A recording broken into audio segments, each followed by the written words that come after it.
સાહેબ કેમ છો? મજામાં? બસ એકદમ મજામાં. પહેલા આપણું આખું નામ જણાવો અને તમારું ડેરી ફાર્મનું શું નામ છે જણાવો. અમારા ડેરી ફાર્મનું નામ માનીમા ડેરી ફાર્મ. મારું પૂરું નામ છે વિપુલભાઈ ભાવાભાઈ ચૌધરી.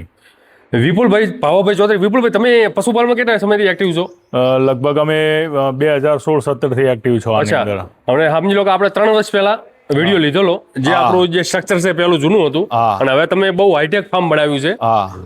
શરૂઆતમાં શું ટર્નઓવર હતું, અત્યારે શું ટર્નઓવર કર્યું તમે આ વર્ષે? શરૂઆતના અમે ચાલુ કર્યું ત્યારે લગભગ 15-16 લાખનું વાર્ષિક દૂધ હતું. અચ્છા. 16-17 ને જેમ ધીમે ધીમે સમય ગયો અને પશુ વધારતા ગયા અને થોડું ટેકનોલોજીનો ઉપયોગ કર્યો. અચ્છા. એમ કંઈક 30 લાખનું થયું, 37 લાખનું થયું, પછી 2022-23 1 કરોડનું થયું, 23-24 1 કરોડ ને 94 લાખનું થયું. અચ્છા. અને અત્યારે 25-26 2 કરોડ ને 41 લાખનું દૂધ થયું વાર્ષિક. અચ્છા, એટલે ઓવરઓલ આપણી પાસે સમજી લો કે આપણે પર્ટિક્યુલર મિત્રો અહીંયા એચએફ અને ભેંસો, મિત્રો સમજી લો કે જે એચએફમાં જે આપણે જાણકારી લેવી હોય છે એ થોડીક ડિટેલથી લેવી હોય છે. ભેંસોનો પર્ટિક્યુલર આપણે વિડીયો થોડો અલગથી લઈશું.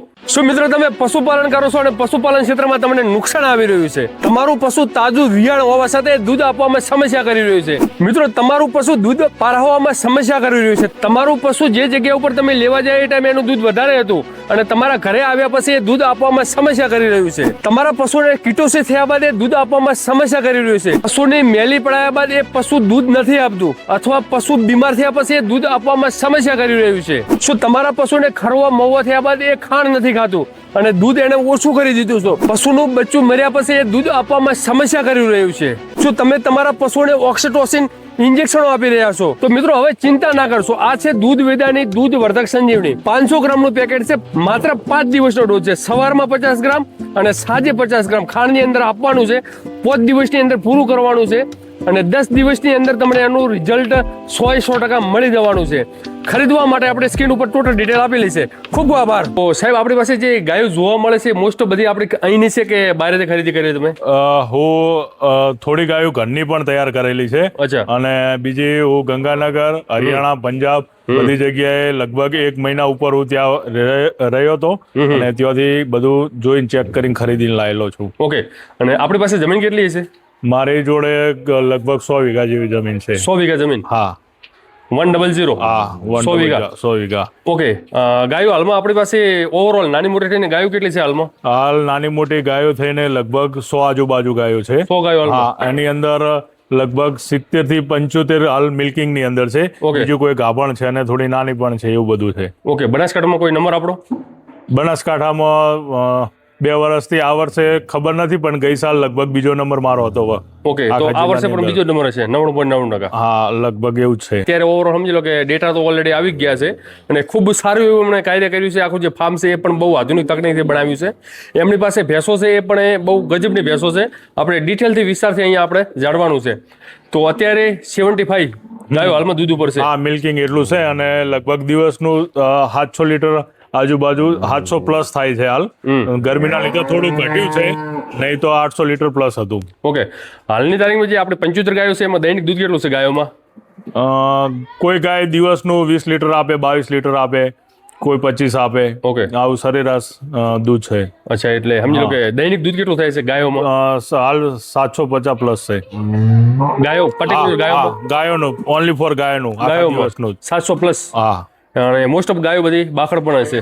બાખડ, ગાભણ અને તાજો વિયાર બધું મિક્સ જ છે. ઓછામાં ઓછું દૂધ કેટલું છે આપણી ગાયમાં? એક ગાયમાં ઓછું 7 લીટર વાળી છે અને વધુમાં વધુ 18 લીટરનું 1 18 લીટર વાળી પણ 1-2 ગાયો છે મારી જોડે. Okay okay okay. આમાં શું છે કે બ્રીડિંગ ઉપર તો હું ઘણું કામ કર્યું. બ્રીડિંગ ની મેં એચએફની રડલીઓ પણ તૈયાર કરી છે, પણ બીમારી વાળો જે પ્રશ્ન થોડો વધારે રહેતો હતો, એટલે અહીં ગરમી વધારે પડે છે. અચ્છા. એટલા માટે જો 100% બ્રીડિંગ સક્સેસ કરવું હોય થોડું કઠિન છે. કઠિન જરાય વાત છે. જો મિત્રો, એમની વાત પણ એ સત્ય છે. સમજી લો કે પંજાબ અને હરિયાણા વિસ્તારમાં જે પ્યોર વેસ્ટર્ન ફિઝિશિયન ગાયો લાવી અને અહીંયા આ વાતાવરણમાં એડજસ્ટ કરવું બહુ મુશ્કેલ હોય છે.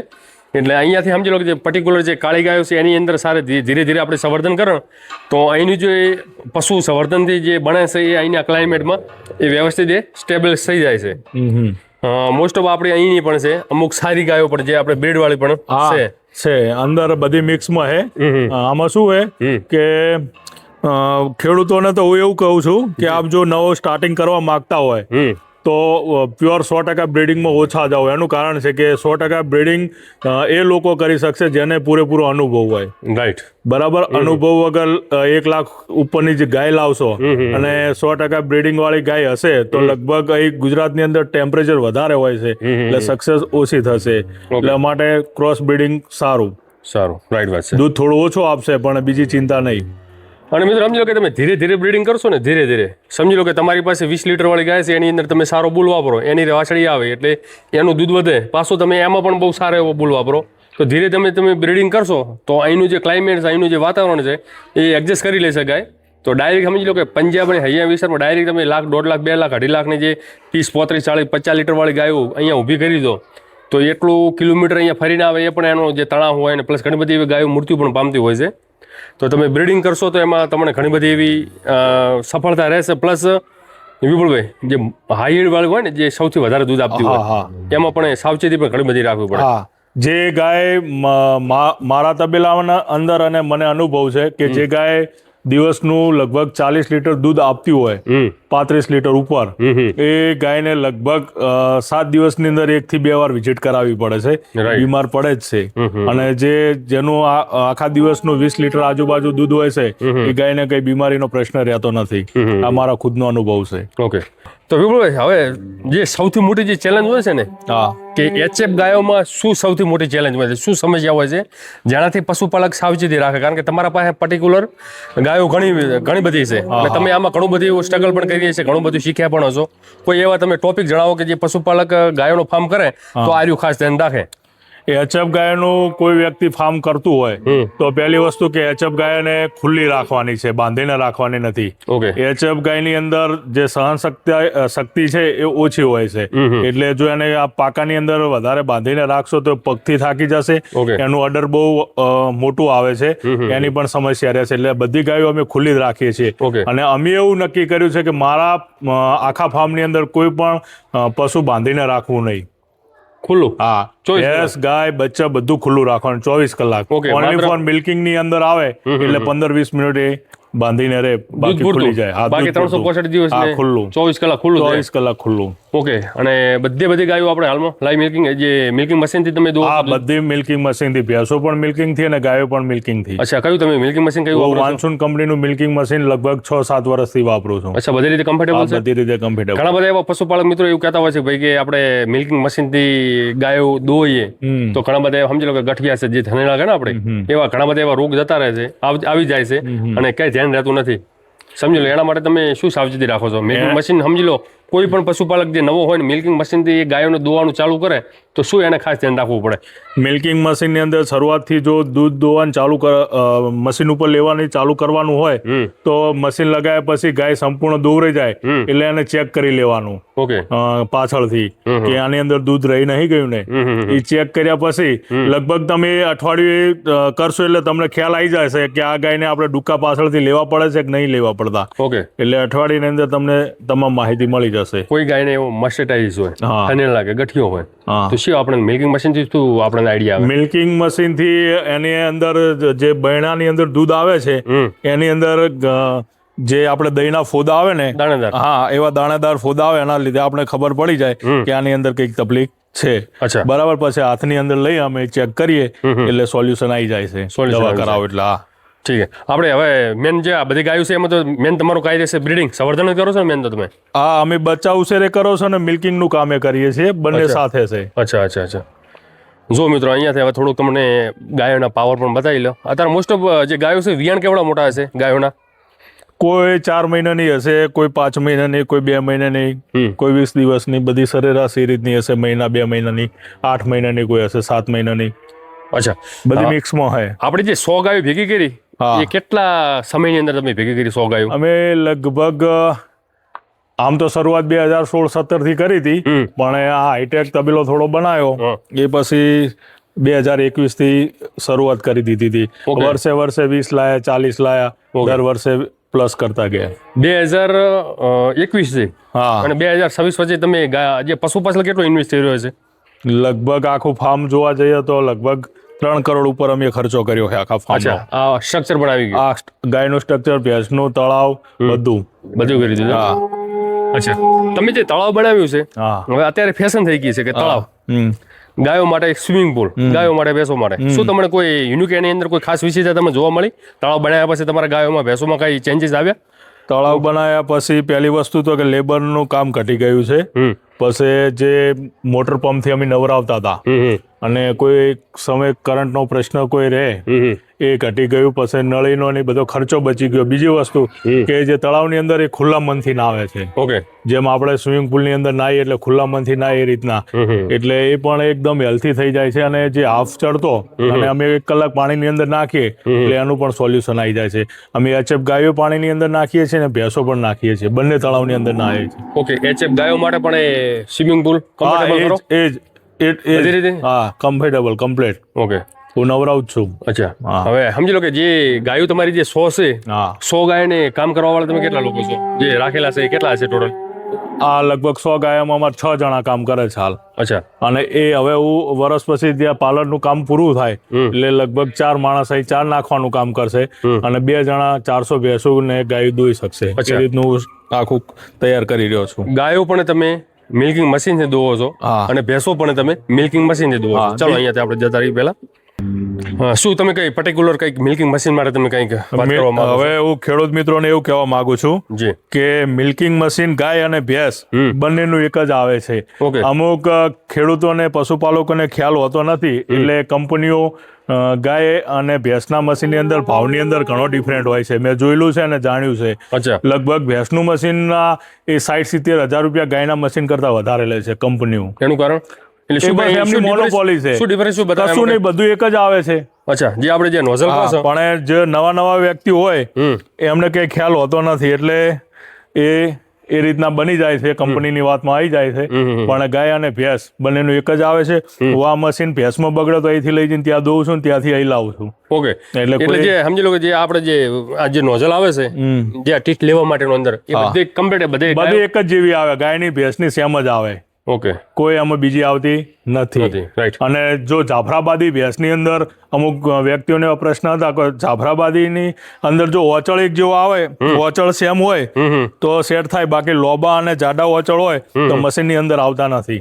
અચ્છા, એટલે ઓચળ થોડોક મોટો હોય, હા, તો એના માટે તમારે થોડુંક એનું જે આપણે એટલા માટે હું હજુ જાફરાબાદી ભેંસું લાવ્યો નથી પણ હવે પ્લાનિંગ કરી રહ્યો છું. એટલે મારે ખાસ તો એની ધ્યાન રાખવું પડશે ઓચળનું. તમારી ઉંમર કેટલી છે? મારી ઉંમર લગભગ 32 વર્ષ. અને મહેન્દ્રભાઈની? મહેન્દ્રભાઈની હશે 36 વર્ષ. 36 વર્ષ. હા. હવે જો મિત્રો સમજી લો કે સક્સેસ થવા માટે, ઉદ્યમ કરવા માટે ઉંમરનું કઈ એવું મહત્વ હોતું નથી. 80 વર્ષના ડોહા પણ એ ઉદ્યમ કરી શકે છે, નાના જવાનીએ પણ ઉદ્યમ કરી શકે છે. સમજી લો કે તમારે કોઈ બી કાર્ય કરવું હોય તો રિસ્ક લેવું બહુ જરૂરી હોય છે. રિસ્ક લેશો તો બધું સંભવ. સમજી લો ઘણા બધા એવા મિત્રો કોઈ બી કાર્ય કરવું હોય એટલે થોડા ડરતા હોય. ડરવાની કંઈ જરૂર નથી. સમજી લો પશુપાલન એટલે પશુપાલનમાં કોઈ એવું રોકેટ સાયન્સ હોતું પણ નથી. ગાય સમજી લો કે જે વધારે દૂધ આપે છે એમાં તમારે પર્ટિક્યુલર થોડુંક ફીડિંગ એટલે કે જે ફીડિંગ હોય છે થોડુંક વ્યવસ્થિત આપવાનું હોય છે. તમે વાપરો છો અહીંયા TMR બનાસ ડેરીનું આવે છે? આ બનાસ ડેરીનું એકદમ બેસ્ટ ક્વોલિટીનું આવે છે.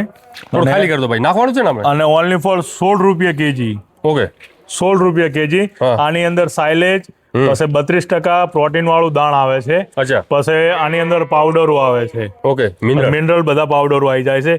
એટલે ડેરી તો એવું કહે છે આ તો મારે લીલી અને સૂકો ચારો મારી જોડે વધારે છે એટલે બરાબર છે, બાકી 20 કિલો આપ્યા પછી ખાલી પાણી આપવાનું છે પશુને, બીજું કઈ નહીં. Okay, only for 20 kilo 20 kilo દિવસનું આપો અને પાણી આપો એને જેટલું જોવે એટલું, બીજું કશું આપવાનું નહીં, ચારો નહીં, ખાણ કે કશું નહીં. ઓકે, કોઈ બી સમજી લો કે 30 થી 35 લીટર અથવા 40 લીટર ગાય દૂધ આપે છે એને પણ તમે 20 કિલો આપો. 16 રૂપિયાનો ભાવ છે. 16 રૂપિયા કેજી એટલે 320 રૂપિયાનું આયુ ફીડ થાય. બીજું કોઈ એક્સ્ટ્રા કોઈ સમજી લો કે બીજું કોઈ ડેરી કહે છે કે સપ્લિમેન્ટ આપો અથવા કોઈ ફીડ આપો? કઈ નહીં, TMR આપ્યા પછી કશું આપવાનું નથી. કશું આપવાનું નથી, ડેરી એવું કહે છે. પણ મારી જોડે હાલ શું છે કે TMR જે જોવે એટલું આવતું નથી. ઓકે, થોડી પ્લાન્ટ એક છે એટલે થોડી તકલીફ છે. પ્લાન્ટ નાખવાનું ચાલુ છે કામકાજ, થઈ જશે પછી બધું TMR પર ગાય અને ભેંસ બંને કરી દેવાનું. ગાયો તો ઓલરેડી છે જ હાલ TMR ઉપર. જો મિત્રો સમજી લો કે મેન તો આપણે ફાયદો એ છે કે બનાસ ડેરી પશુપાલન માટે ઘણું બધું એવું કાર્ય કરી રહી છે. પશુપાલન સમજી લો કે પશુપાલન આગળ વધે ને દેશની ઉન્નતિ થાય અને પશુપાલક 5 રૂપિયા એ વ્યવસ્થિત કમાઈ શકે એના માટે ઘણા બધા એવા અખતરા કરી રહ્યું છે. બ્રીડિંગ ક્ષેત્રે ઘણું બધું કરી રહ્યું છે, ફીડિંગ ક્ષેત્રે ઘણું બધું એવું કાર્ય કરી રહ્યું છે. અને સમજી લો કે TMR શું છે, સમજી લો કે આ ગાયો બધી ખાવા માટે એમ કે પડાપડી કરે છે, એટલું ટેસ્ટેડ છે.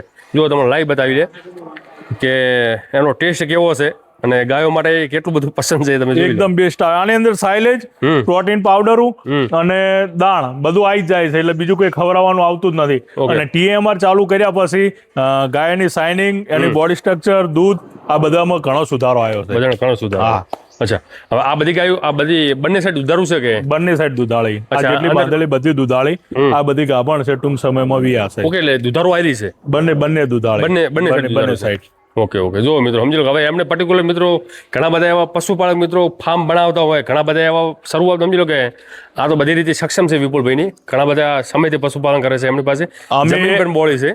અમે એક દિવસ બસ આવું સપનું જોયું હતું અને 2012-13 થી પહેલા તો અમે અભ્યાસ કરીને ખેતીમાં આવ્યા. ખેતીમાં હિસાબો માર્યા એટલે કઈ ઓછું જે બેસવો પડે, નફો બેસવો નહીં હોય, એટલે પછી અમે પશુપાલન કર્યું.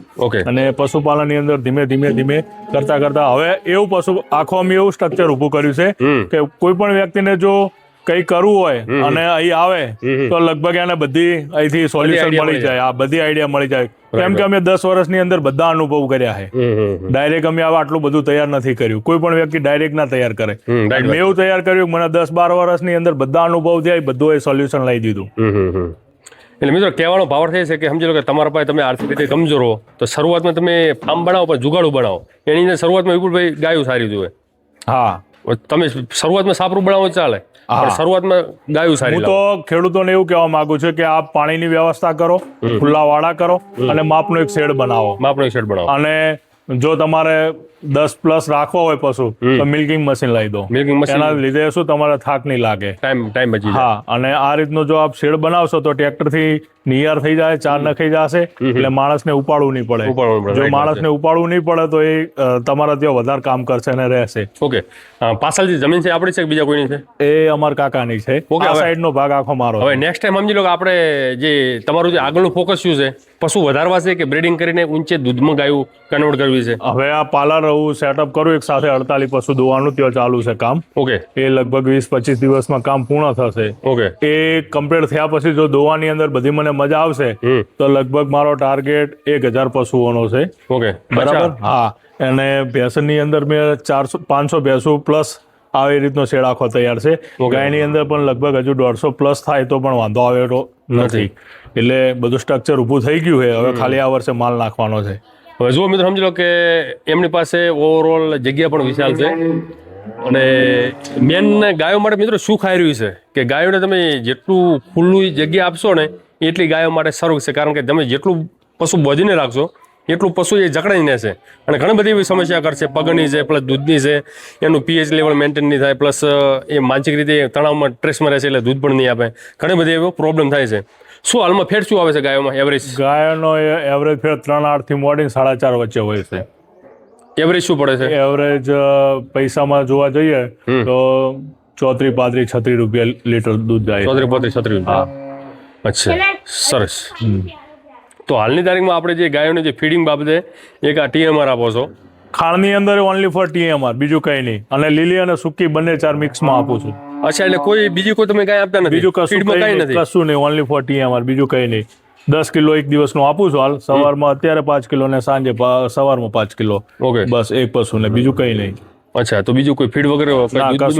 સૂકી અને લીલી 4, પાણી અને TMR, આટલી વસ્તુ ઇનફ. શું તમે શું મેસેજ આપવા માંગો છો ખાસ જે પશુપાલક મિત્રો સમજી લો કે આ ફીલ્ડમાં આવવા માંગતા હોય તો શું મેં એમને ખાસ ધ્યાન રાખવું? હું પશુપાલક મિત્રોને એવું કહેવા માંગુ છું કે જો હવે મોંઘવારીનો જમાનો છે અને જો આપણે પ્લાનિંગ થી કામ નહીં કરો તો કોઈ પણ ધંધો છે એની અંદર જો પ્લાનિંગ થી કામ નહીં કરો તો એ ધંધામાં સક્સેસ થવું ઓછું છે.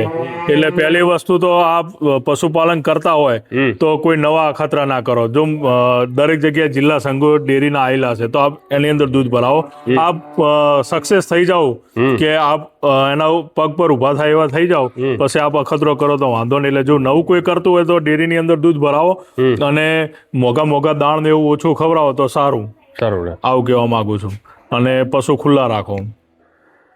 તો મિત્રો આ હતા વિપુલભાઈ જે કસારા ગામના વતની છે, તાલુકો કોકરેજ. સમજી લો કે અમારા કોકરેજ તાલુકા માટેનું એક ગૌરવ કહેવાય, કારણ કે હું પણ કોકરેજ તાલુકાનો છું ને એ પણ કોકરેજ તાલુકામાં છે.